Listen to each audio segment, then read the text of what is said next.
you want to maybe do the opening words, and then we can wait a couple of more minutes for people to come in. Yes, absolutely. It's always that slightly awkward moment in a webinar when you're presenting it. You're staring into the void and not sure when to start talking. So apologies for that moment of silence there. We'll just wait a few more moments for a few more people to join. We had a number of people signed up, and then we'll do an intro and I will hand over to Dion. So bear with us for just a few more moments.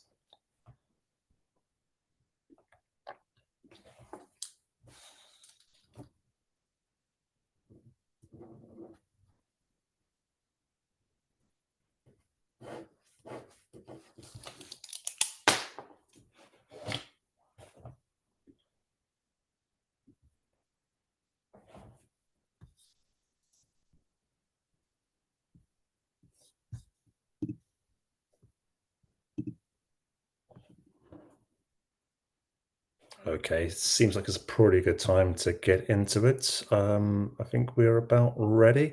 Hello everybody, welcome and thank you for joining us for this webinar. Today we are going to be asking the question, can AI actually help improve CQC compliance and strengthen patient safety monitoring? It's a question that, thanks to growing regulatory pressures and a strong focus on patient safety, that many healthcare providers are increasingly asking. So first things first, a little introduction from who I am and what we do over at Healthcare Today. My name is Glenn Ferris. I'm the editor-in-chief of Healthcare Today, a new media platform which has the clear aim of helping healthcare professionals and providers improve clinical standards and also to drive safer outcomes for patients. We do this through interviews, features, and thought leadership articles with and from leading lights from across the healthcare and political spectrum.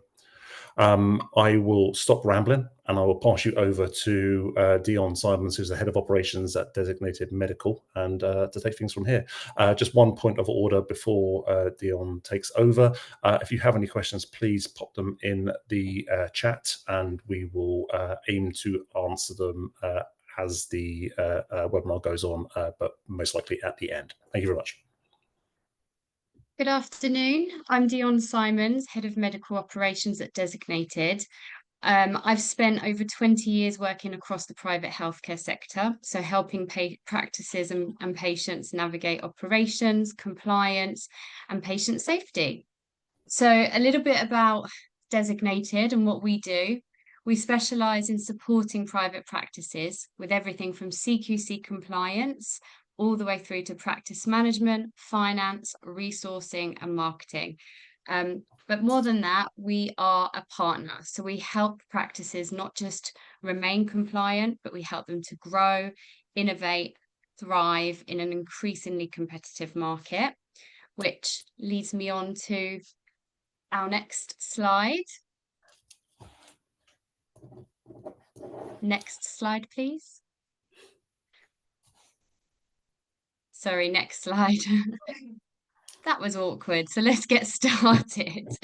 So today, this really is just a roadmap. So we're going to look at the pain points of CQC compliance and how we can explore AI relieving the pressures to risk spotting, patient safety, and basically how it might be able to help you in day-to-day relatable situations.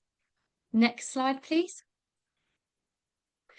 So non-compliance rarely comes from negligence. Everybody tries their best, but it can be really overwhelming. So I've seen people spend weeks and weeks chasing records, missing updates, and then obviously, you know, the CQC can pick up on that, and the fallout affects your entire team, patient trust. So really, compliance is really, really high stakes, but it's high workload. So this is where we want to help with AI.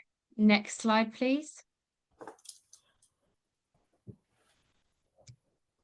How can it help you? So think of AI as a colleague or an employee who never tires, never makes a mistake, never misfiles, never noticing anything other than patterns that humans can miss. it can automate everything for you.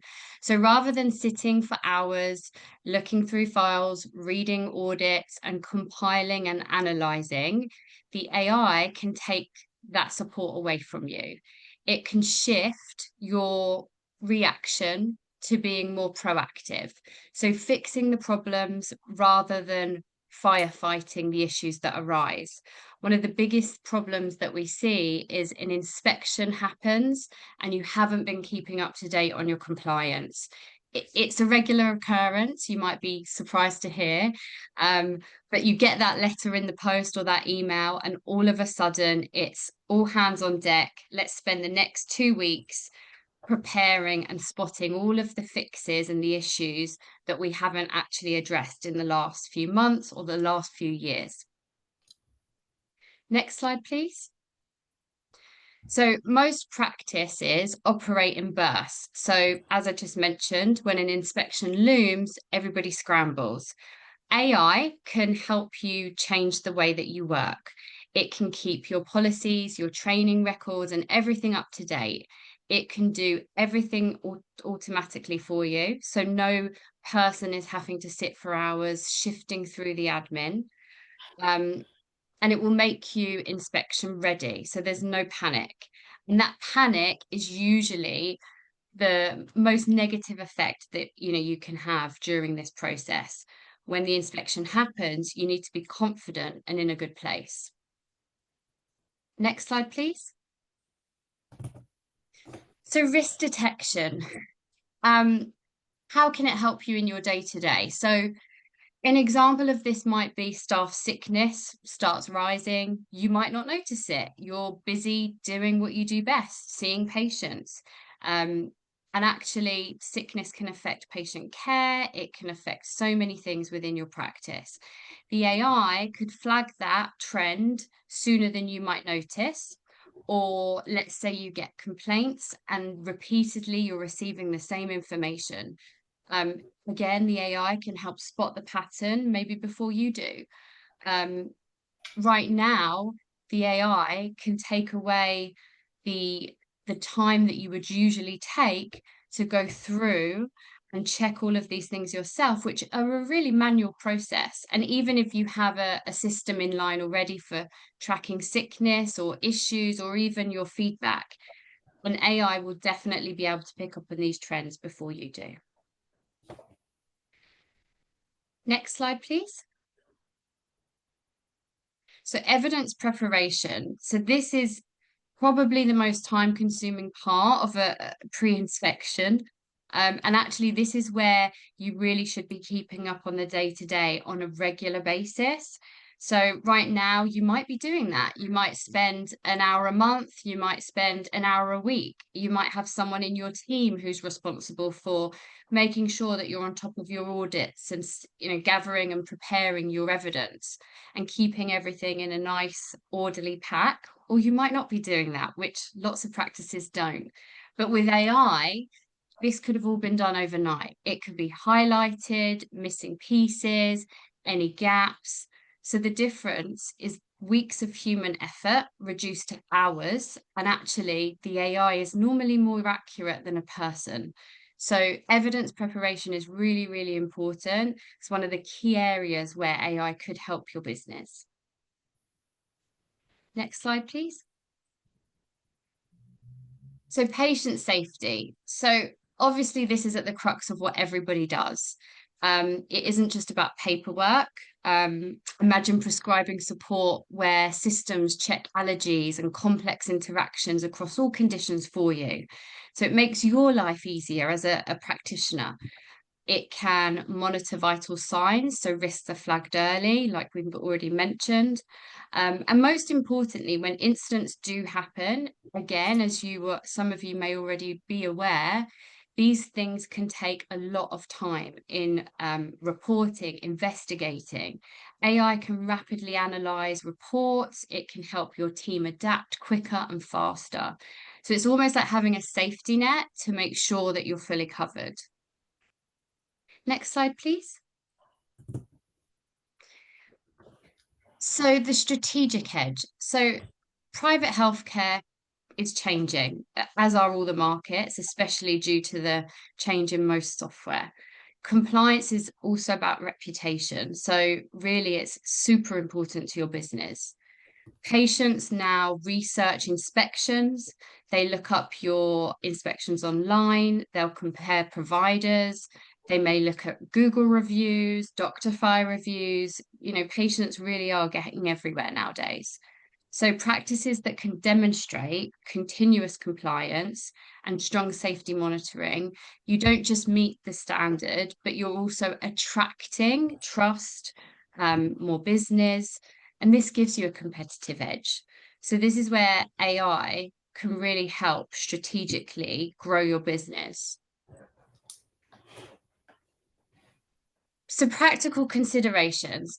This is where it does get difficult because, of course, it's not as easy as just plugging in and play. We wish it was. You might have staff who are skeptical or even nervous that the AI is going to replace them. You may also have patients or clients, members who are skeptical, who might see it as a negative or the easy way out. We've been through this ourselves recently, as we're actually using AI to upgrade our business. And a lot of clients do come with the worries that come with, you know, what is this new scary thing? So success really depends on a couple of things. So first, engagement, transparency, and training. So you can't ignore the ethical side. You know, GDPR and governance is all part of compliance anyway, but the practices that succeed in using AI as a partner are looking at it not as a replacement, but I guess as a support. So you need your best people, human people, using the right AI tools.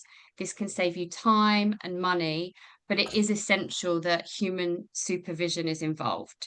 And this is where, again, it comes down to training, transparency, and engagement. By training your staff and engaging them in that process, you're almost taking away the worry that they're going to be replaced. This will empower them to be able to use the tools as they need to. But again, you know, it's all about transparency. So summary for our takeaways is that AI isn't going to take away the human responsibility. I'm sorry, I'm sure that disappoints lots of you, but it can't do your compliance for you. It can do a lot of the heavy lifting, it can reduce errors, it can free up time, but you have to have a person who knows what they're doing and understands the legalities and obviously the importance of it, overseeing the AI. So yeah, that's it from me. I think I'll pass it over to you because I'm sure you might have some questions. As I mentioned before, if you do have any questions, please pop them in the chat. We have a few on screen, which I am just going to pose to Dion now, and I've got a few of my own if you haven't got any of your own, but please do pop them in the chat if you have any queries. Let's talk about private and the NHS, public sectors, and AI. How it's being used currently, I mean, it's been used across the board for every conceivable reason, but obviously when it comes to compliance, as you touched upon the fact that it frees up a lot of time, but obviously the human factor still needs to be involved. But can we talk a little bit about how it's being currently used? Of course, yeah. So the NHS at the moment are actually piloting a lot of schemes. So I don't believe there is anything that's actually gone through and is like, this is ready, this is what we're going to be doing going forward. At the moment, it's all a trial period. It seems to me like they're looking to see where they can get little wins, and mainly that lies in things that we've talked about. So the compliance side, they're also looking at it from a scheduling point of view, bed management, things that are really repetitive, that take a human quite a bit of time, but could, you know, basically be done in seconds when you're using an AI. There are some really interesting models that are coming out. I'm sure some of you may all be using things like ambient scribe for dictation. There are also booking platforms whereby you can have an AI booking and taking all your calls. There are many, many different ways in which it is being used across the private and the NHS sector. I even have seen a scheme where it is triaging. So they're looking at using it within A&E hospitals, and it will be triaging patients before they come to that human point of contact where they see a nurse or a clinical person. Now, earlier this year, we had an interview with Sir Julian Hartley, at the time relatively new, slightly more ensconced CEO of the CQC, and obviously he's addressed the fact that a lot of work has to be done to restore credibility in the CQC. Obviously, AI is such a broad subject, and a lot of things can go wrong, or a lot of things are untested in the area. How well do Yeah. you think the CQC are prepared for these changes?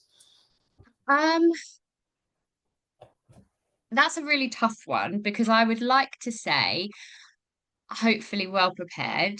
However, there's such a huge organization and they deal with so many applications and issues and registrations. I think it would be foolish to say that they're completely prepared. I think they're very aware of the potential.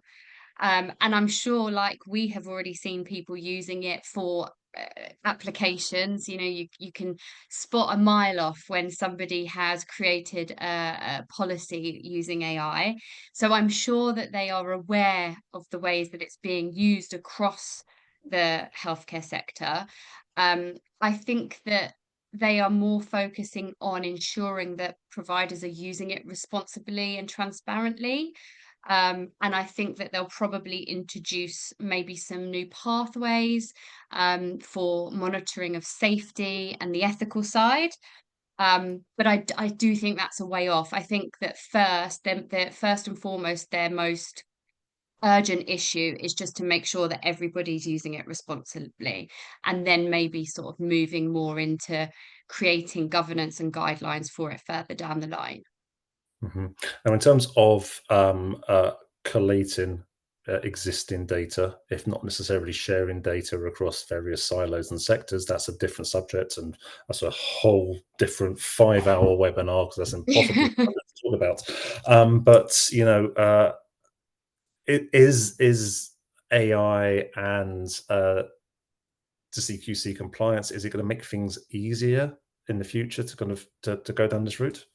I actually think it will. I think if it's used properly, then yes, because there's so many really, really valuable things that it can do on both sides. So I think from a provider side, it can ensure that you're on top of things. It, as I said during the slides, it will make people less reactive, because you're actually doing things on a regular basis because it's easier. So when it does come down to inspections or issues or complaints, I think the CQC will find it easier to manage as well. So I think it will work on both sides. But again, it is just about making sure that whatever you're using is compliant, that it's safe, and it's patient focused, because at the end of the day, that's what the CQC will want to see. I'm going to prattle on for a little bit longer here, because I'm not actually seeing any questions pop up in the chat. If you have typed anything, can you please somehow let us know, because they've not appeared. But it does kind of let me kind of prattle on a little bit. So AI is obviously the big conversation. Everyone's talking about it. But the main issue that we have is data sharing beyond, well, not just between the private and the public sectors, but apps. Recently, we spoke to the people working at Newman and their GLP-1s and weight loss treatments and everything like that. And a lot of this stuff has a lot of crossover. Will it make it easier or harder to share that data, to collate that data, should somehow everything become aligned and we are all able to kind of talk rather than in a silo? I think if the conversation can progress with everybody on the same page, it would make things way easier. But that's the problem, isn't it? Because everybody is in silo and everybody uses different systems and everybody has different budgets and different standards and expectations. So it's such a bigger question, I think. It's, trying to align all of those things together to then be able to agree on one way forward. That will be the difficult part. But if they could get to that point, then yeah, AI could really help in things like that, and actually make it safer to be able to share that kind of data as well. There are tools that are in play at the moment for redactions and data sharing. So I do think that it's the way forward, but it's just about getting to that point first. One of the points that we do have a hand up here from the hand has gone down, so it's gone back up again. Glenn, sorry to interrupt, Glenn. Hi, it's Simon here from Designated. We've got a few questions on the Q&A, so perhaps I can help you there. One of the questions is, are there known AI regulations and guidelines, especially by the NHS? That's coming from Reem. So perhaps you could answer that. So that's a great question, but unfortunately, there is nothing that is set from the higher ups, and most NHS trusts are having to create their own guidelines and regulations. I do see that this is going to be something that will probably be introduced within the next sort of 2 to 3 years. There'll need to be bigger guidelines and regulatory standards across the board. I think the CQC would be involved in that also. So yeah, for now, it's a smaller conversation. Each trust will have their own way of dealing with it. But as we move forward, that's definitely the way it's going to have to move. And it will have to move like that quite quickly. We have a question that's just popped up in the chat, so you can get rid of my side face there. Oh, it's frozen, so I'll just remove that. I don't know what's happened there. Let's get rid of that. Can you see the questions, Glenn, or do you want me to read them out? I can. They've popped up now. So Ilaria has asked about what about using AI such as Heidi to take medical notes? They claim it is GDPR compliant, but do we know, and do we have to let patients know that we are using it? Yes, so it is compliant. I have checked it out myself actually. So it is 100% compliant and it's safe to use. But you do need to let your patients know, and they have to be able to decide for themselves whether they're happy for you to do that. But I can send you a little bit of information on that separately, Ilaria, so that you would have something to be able to share with your patients if they were concerned. Ilaria saying yes, please. No problem. I do have another question about the staff and patient buy-in. You touched upon it, but I think it's obviously a keen point. On the one hand, anything that makes people's lives easier is great, but there is also the age-old fear that AI is taken over. We've all seen the Terminator. We're all concerned about it at the end. Can you talk a little bit the steps to kind of assuage fears?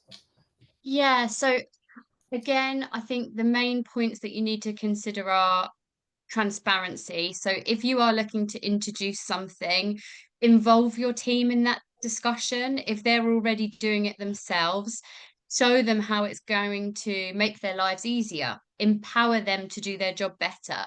So I'm not replacing you, I'm just giving you a tool that's going to make life really, really simple. And I also think it's really important that from an ethical point of view and a human standpoint, I don't think it would be able to completely get rid of people within healthcare, because there's so much attached to trust. Patients go to a practice or a practitioner that they trust.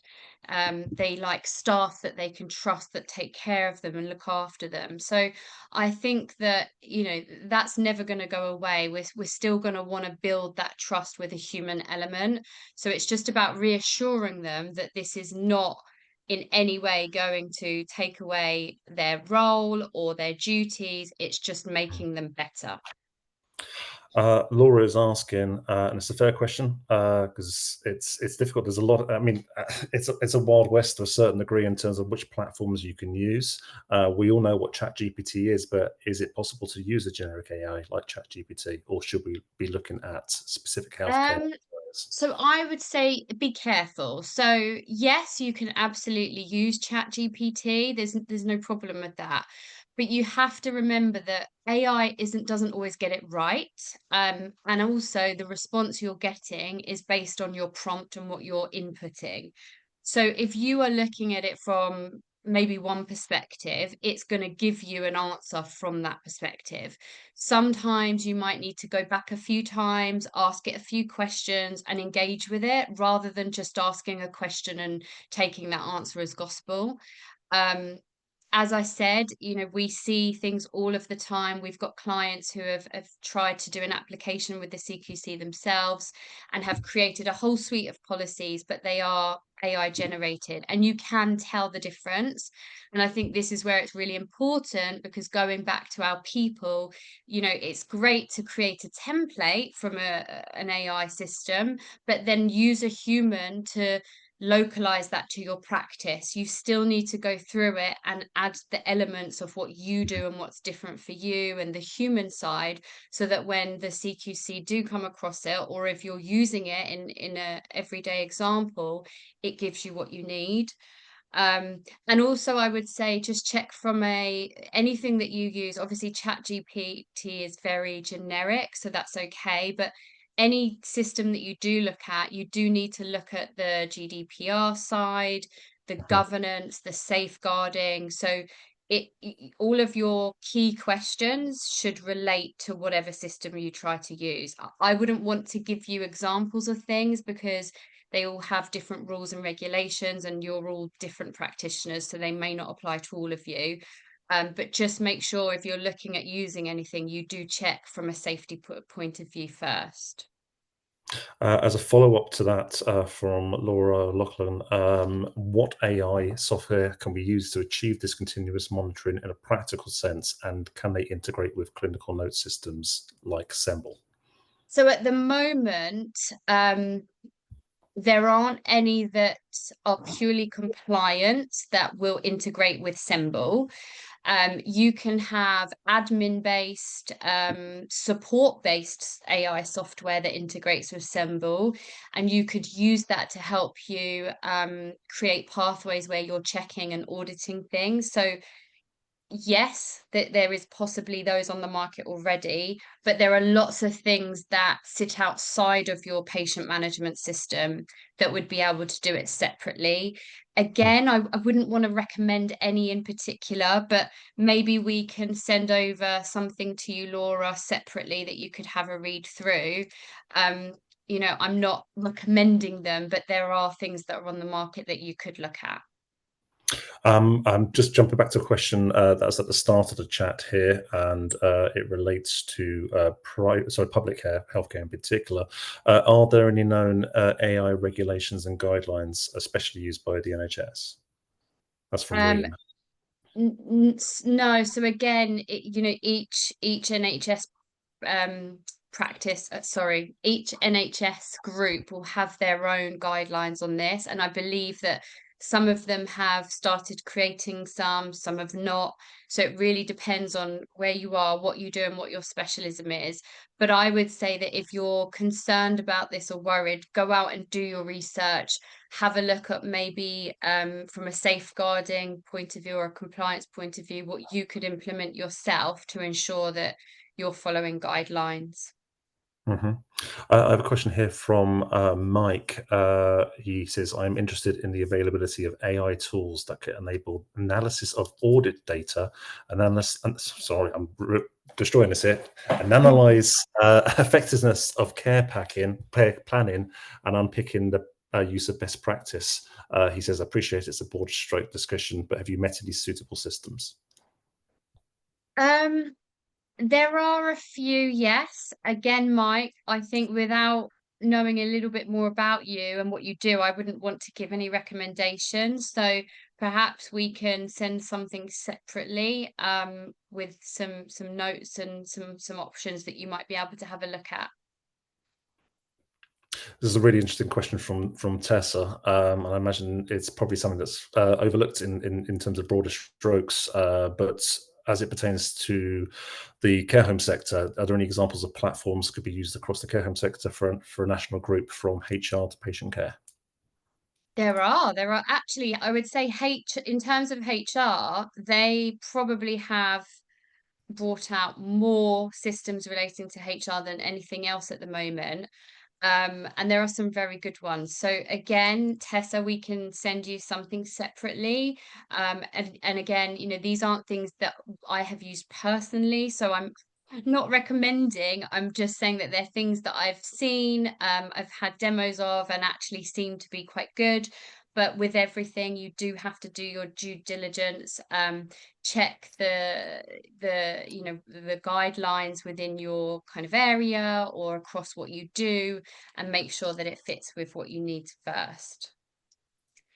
Ros is asking here, what, I guess, if any, are the issues with AI avatars?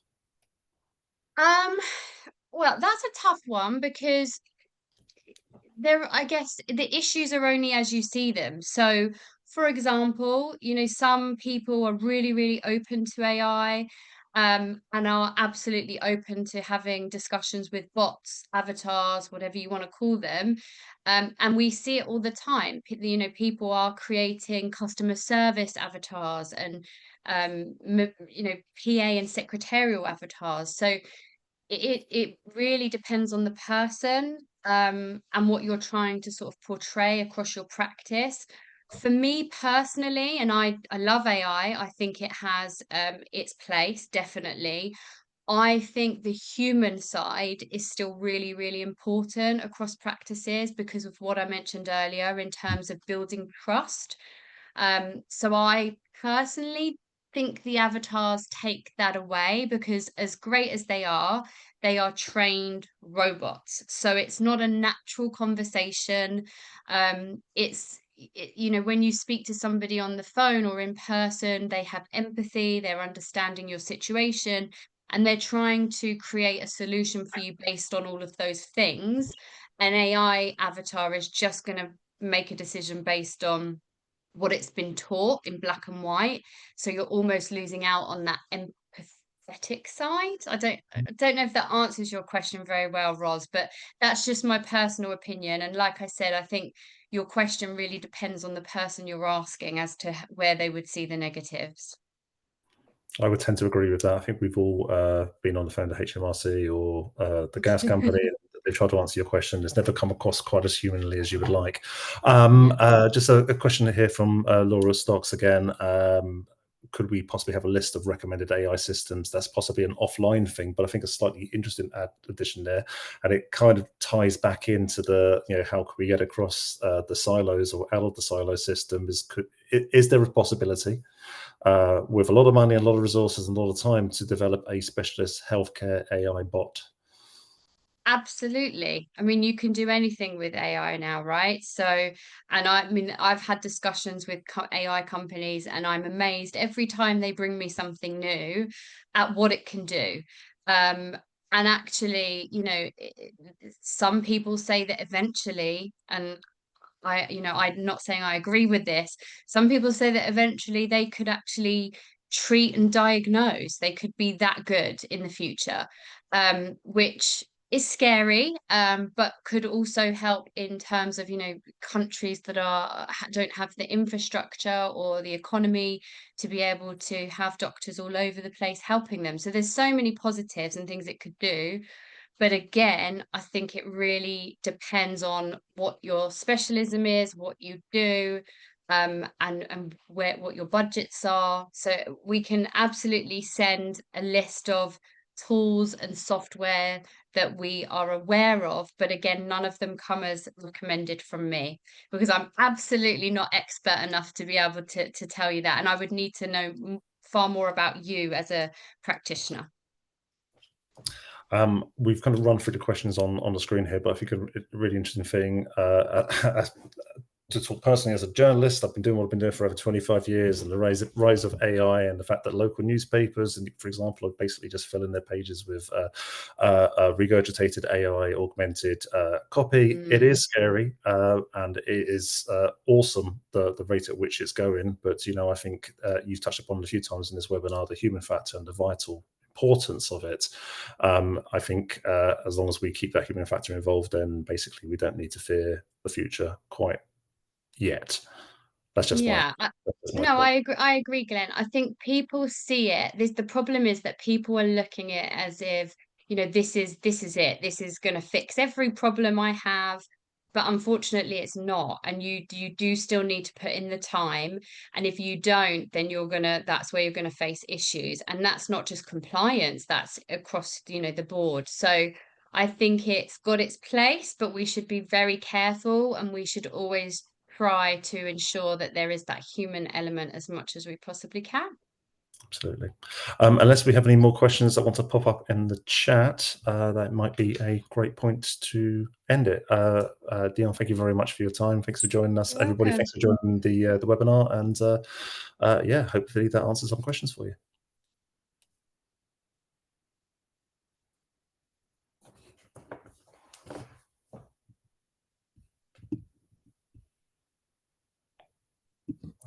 Wonderful. All right. Well, thank you very much. Thank you, guys. Take care.